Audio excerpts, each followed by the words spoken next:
Hi, my name is Maureen Taylor. I'm known as the photo detective for finding family history in your picture mysteries. Today we're going to talk about photo organizing practices. It covers everything from daguerreotypes to digital images. If you're like me, you have a lot of pictures. I have boxes I've inherited from relatives. I have the pictures I take on my cell phone, those that I've accumulated on my computer. And, it can be an overwhelming number of pictures. It can get overwhelming very, very quickly. So it's important to have a plan. So what's your personal POP, photo organizing plan? In fact, there's no simple answer. You pick a method that works with your sense of organization. It's different for everyone, and it has to fit your style so that you'll use it every day. And that's what this lecture is about. It's about developing habits so that you will work with your family photographs as you make new ones and take care of the old ones, of course. But it's a pattern of behavior so that you do it every day or every time you work with your photographs, and you repeat and file and scan and take care of those pictures so that you don't end up with hundreds and hundreds of them at the end of the year.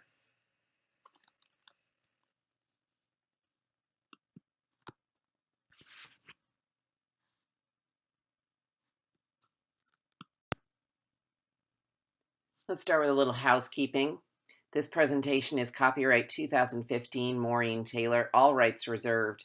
This is intended for individual viewing. It is no unauthorized use of this presentation for lectures or in publications. Thank you.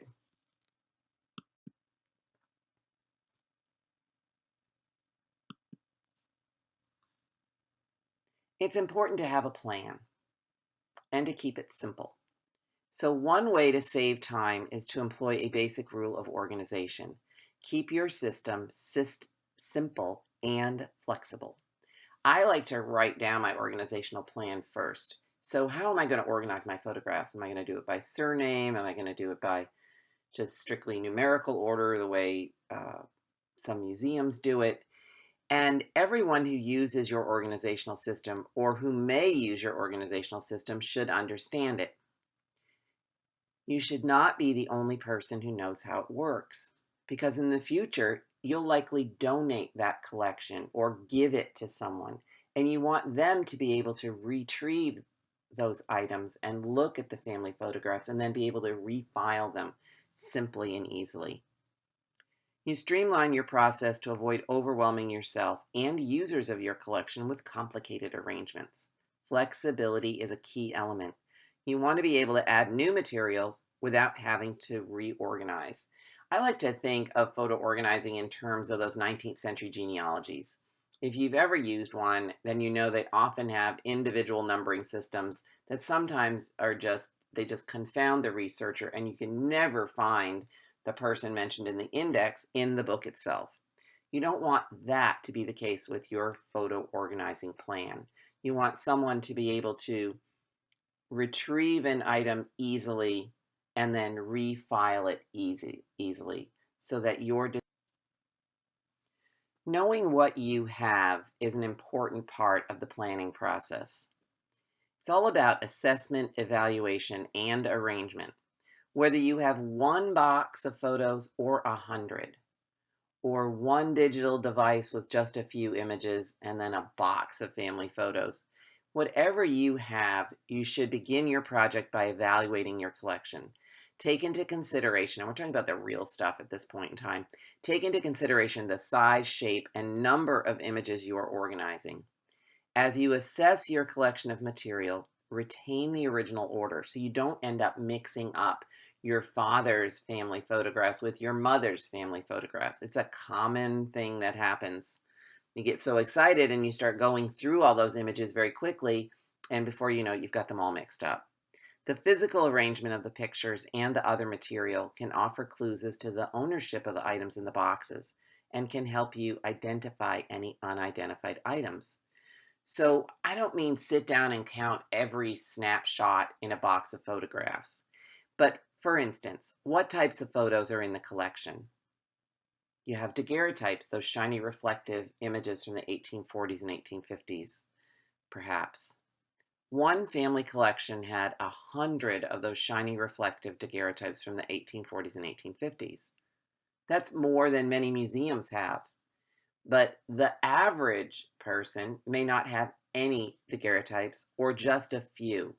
And you need to know what you have and how many of those so that you can, when you go shopping for supplies, you can buy the exact number of storage boxes that you need. Instead of overbuying or underbuying, you've got what you need on hand. It's a great time saver.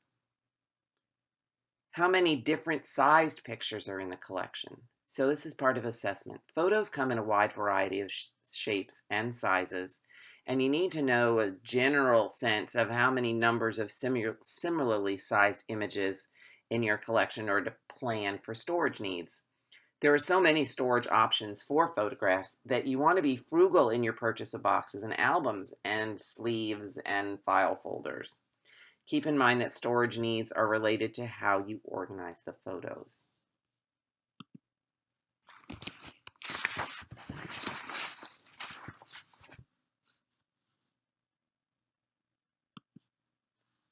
Does the collection contain documents related to the images? Every picture collection is different. Some individuals inherit or collect documents that relate to the events and the people depicted in the pictures. So when you think about organizing your memorabilia, including pictures, you need to make a decision. Are you going to separate the photographs from the related documents or keep them together? Many archivists create integrated storage plans for large family collections. You can visit an archive or museum to see how they organize their photographs, or today on the web, you can search for finding aids for various collections and see how different archives across the country organize their collections. Does your picture collection represent several different families? I talk to people who have a single album or a single branch of their family represented in their family photograph collection. But if you're particularly lucky, you may have every branch of your family represented in your family photograph collection. And you need to know that because collections that include multiple families require more precise filing and labeling. Do you have photographs of individuals or events? What's your family photographic style? I'm willing to bet you that it's different than the person sitting next to you. Or if your friend has a different collection than you have. Because the patterns of picture taking in families differs. In my family, we take a lot of wedding photos and we take a lot of baby photos. But in a friend's collection, there were no wedding photos. There were only one set of baby photos, but there was a huge collection of first day of school photos. And so every collection is just a little bit different. Once you have assessed and evaluated your collection, it's time to create your to-do list. I'm a big to-do list person. I can't function every day without having a to-do list to keep me on target for the day. And every organizational project that I starts with making a to-do list. A good list helps me stay focused instead of getting distracted by other project needs. For instance, a sample list for organizing the hypothetical Smith family photo collection is as follows. Look through all the images and make a list of people, places, and events represented in the collection. Decide on an organizational plan and try it first with a small group of images. Estimate the supplies I'll need. Most supply catalogs list the storage capacity of boxes and sleeves. Purchase supplies in bulk. This not only saves you time from having to run back and forth to the store and get what you need, but money because you get more discounts the larger number of things that you buy.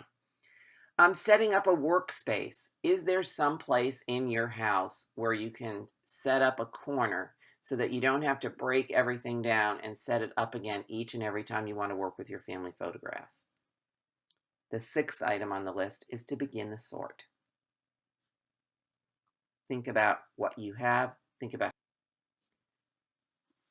time management and workflow is also really important. So when working on a client project or when cataloging photographs I collect or family photographs, I use a spreadsheet. I use Word. I make a simple table in it. and I organize the project on the spreadsheet. This is my first level organization. I create, or you can use Excel. I create the following columns: a picture number column, a file name, if it's a digital file, or when I scan it, I'll have a digital file number, a compressed version of the image at 1 inch in diameter, a description of who is in the photo. Even if I don't know, I include that column in the chart to be filled in later. A date of an image, the source of the photo, such as the name of the person who gave me the picture or who I purchased it from, where it is stored, and any research comments. Then I make a shopping list. And on my shopping list for working with a collection are things like non-latex powder-free disposable gloves. I get those at my local pharmacy. They go on sale all the time. Doesn't cost very much, and I believe they come 100 to a box. I order appropriate boxes, folders, and storage items. We're going to talk about what that means in just a little bit. A soft lead pencil, a number 6B, graphite, ebony, or 6B pencil, available from art supply stores, Staples, Michael's Crafts, and other craft stores. An appropriate writing implement for resin-coated images, those snapshots from the 1960s, such as a Zig marker. These are labeled fade-proof, waterproof, and quick drying. They are safe to use just on those resin-coated photos. Do not use a Sharpie, a gel, or a ballpoint pen. And as part of your shopping list, I hope you have a flatbed scanner. Not an all-in-one machine, but a flatbed scanner that can manage all types of images. Let's face it, we're all suffering from 20th century overload. We have pictures on our phones, sometimes hundreds of them. We have pictures on our iPad. We share pictures in emails. We have a lot of digital files. But what are you going to do with them all? And how can you tame that digital beast? So one of the things you can do is just set yourself a date once a month, say the 15th of the month, where you move the photos from all of your devices and merge them into one place. Then you store them on a portable hard drive. But before you back them up onto a portable hard drive, it's really important to look at those images, see if you have any duplicates or if you have any poor quality files. While we generally don't throw out heritage photos, it's important to winnow down the number of digital images. It's so easy to just snap and snap and snap and not think consciously about getting just the perfect shot because you can take so many and take them over and over again. But you might not want 10 pictures of the same scene or of the same moment at an event. So I recommend that you go through and delete anything that's a duplicate and delete anything that's a poor quality file. My husband has a great workflow for taming the digital dump. He uploads all of his photos from his phone and his camera to his computer. Then he reviews the images and deletes those that he no longer wants or those that are less than perfect. We have photo albums. I believe that you should print out your significant photographs, and he does that. Not every month, but every couple of months. And then we place them in acid and lignin-free photo albums and caption each one. Our kids love sitting and looking at the photo albums. And they're digitally savvy. I think it's kind of nice to be able to pass an album around and have people look at them. So that's how I deal with the 20th century overload. So let's talk about filing the real stuff, those heritage photos that you have inherited. So the workflow that I have for managing that is I take a photograph, I scan it, I number it, I put those details in that spreadsheet that I mentioned, and then I file the image. So I do it one at a time. And before I know it, I've been through a box of photographs. So I scan the photos at a minimum of 600 DPI as TIFF files. If you're using a scanner that only scans in the JPEG format, you can convert the file by resaving it in a TIFF format. TIFFs are uncompressed and do not lose image values as you edit the picture. I assign a number both to the image, especially if this is the first sort. So image number 1 would, in a digital file, would be image 001. Or if I have more than 1,000 photographs, it would be 0001. Because of the way numbers fall chronologically, you have to put those zeros in. Then I number the physical item either in the upper right-hand corner or the lower corner with an appropriate tool, such as a soft lead pencil, the 6B or the graphite pencil. And then if it's a resin-coated print, you can use a Stabile, Stabile pencil, although they have a tendency to smudge, or a Zig marker, which are available through Amazon.com. I buy them that way, they're cheaper. What do you need to store your items? Well, if you're storing daguerreotypes, those little cased images, or ambrotypes or tintypes in a case, you can use microfilm boxes. They're acid and lignin free and they have reinforced corners. You buy those from a library supplier. If you are filing prints, you want to make sure that your file folders are acid and lignin free, that you're using non-PVC polyester sleeves, which are available both from the Container Store and from Michael's Crafts and from library suppliers. You want to make sure that you're using acid and lignin free boxes with reinforced corners. And you make a shopping list. And if you go in on some of these products with friends, you can save by buying in bulk.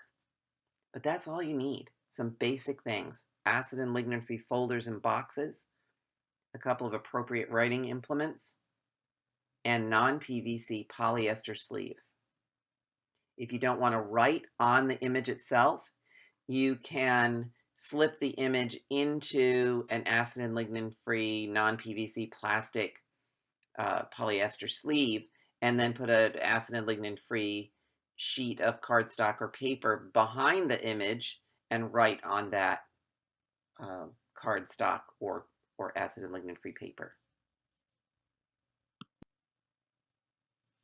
Let's talk just for a moment about digital management, file names, and meta tags. So I mentioned just a moment ago how when I do an initial scan that I number sequentially, 001, 002, but you can change those file names as long as you remember to change them in your spreadsheet. So I keep my file names simple. I don't overload them with information. For instance, an image of Ambrose Burnside could be Burnside Ambrose, B for his birth date, 1824, date 1865, a date for the picture. Very, very simple. People have a lot of questions about what's a meta tag. So a meta tag is like a keyword, and if you use a photo organizing software, like I use Picasa, other people use Lightroom. There are lots of products out there for your photo organizing of digital files.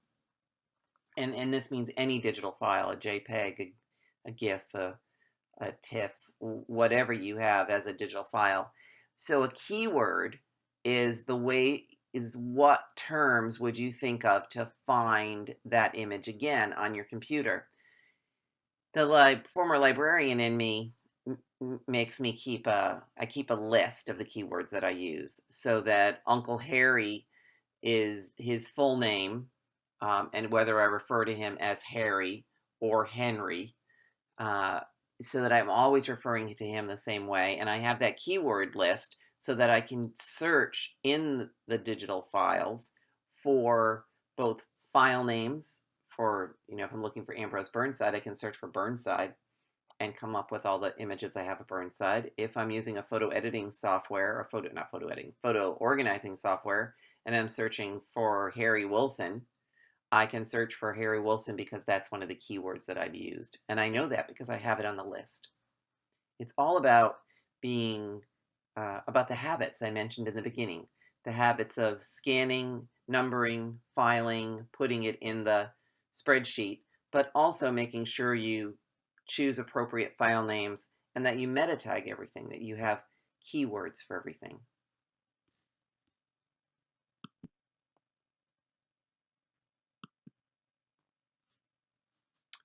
There are online genealogy solutions to help you manage your photographs, share them with relatives, and collaborate on the information and the identification of those pictures.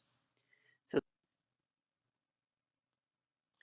are myheritage.com. And what I like about MyHeritage is you have I call it the dashboard, the photo dashboard. So you upload an image and then you can give it a file name.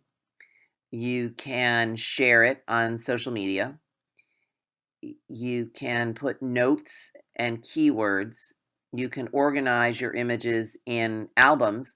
And if you have a big group portrait, you can tag all the faces in it, and those people will become part of your, the way you can search it. And also, you can share these particular things with a particular member of your family. So I like the dashboard on MyHeritage quite a bit. Ancestry.com has a photo dashboard as well. So you upload a photograph and then you link it to somebody on your family tree. And you can share it on social media. You can invite people to comment on it. You can keyword it. There's all the usual things that you can do with it. So this is an image of my grandmother on the porch, and I've put a little bit of information about where it was taken. But it's helpful to sort of organize all your information in one place.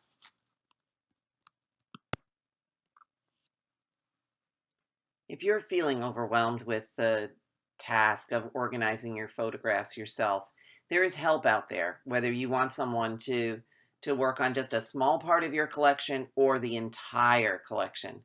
You can contact someone who's a member of the Association of Professional Photo Organizers, for instance. They're a fairly new organization, but these are people who love to organize things, and they have a very good conference that their organizers attend every year to get extra training. You can go to their website, www.appo.org, or perhaps you want to become a photo organizer.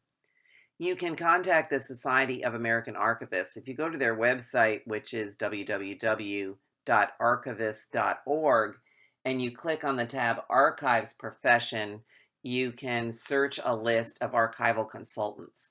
So for instance, perhaps you have a huge collection of archival or heritage photos that you've inherited for many generations, and you just don't know what to do with them all. You can perhaps hire an archival consultant to come in and give you some advice.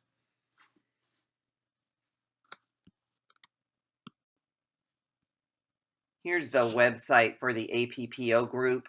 They have a national conference. They sell some gorgeous legacy boxes for storing snapshots. They have a newsletter, and I've actually had the pleasure of speaking at one of their conferences. It's a great group of people, and they're very passionate about making sure that all photographs are in their proper places. For additional information on the material covered in this talk, you can consult my book, Photo Organizing Practices, Daguerreotypes to Digital. It's available through my website, maureentaylor.com. If you have a question and you're on my website, maureentaylor.com, if you scroll down just a little bit, you'll see an Ask Maureen button. So if you have a question about organizing photos or preserving them or even identifying them, click that button and you'll get a form to fill out and it'll come to my inbox.